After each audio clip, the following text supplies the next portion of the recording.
C'est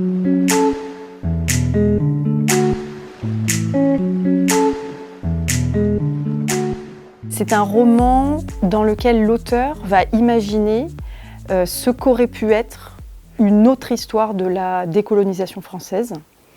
Il imagine qu'au lendemain de la Seconde Guerre mondiale, l'Empire français déplace son centre de gravité politique et passe le pouvoir de la France hexagonale aux anciennes colonies.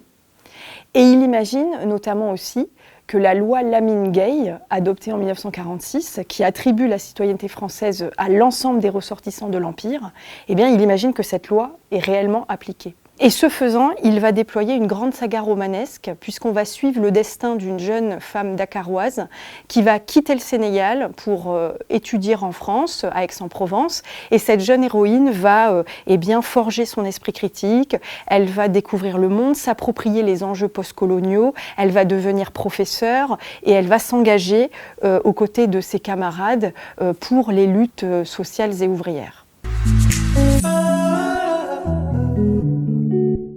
J'ai choisi ce roman parce que Sylvain Pathieu fait de l'Uchronie un objet littéraire et en même temps, il pose des questions fondamentales sur la décolonisation française.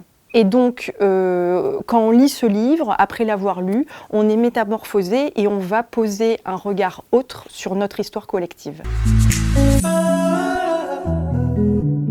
Sylvain Pathieu, dans ce roman, va donner à voir les luttes sociales, les luttes ouvrières, les luttes des marges. Et donc, il va également dénoncer toute forme de domination. Et en cela, pour moi, il est le compagnon de Louis Guillou.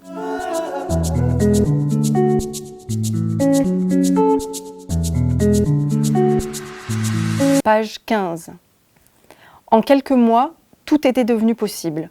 Ceux et celles de France hexagonale, de Petite France, comme on disait désormais, reconnaissaient la part prise par les colonisés dans la victoire contre le nazisme, tandis que dans les colonies, la domination ne passait plus. Les luttes sociales dans tout l'Empire et la peur d'une révolution communiste avaient été déterminantes.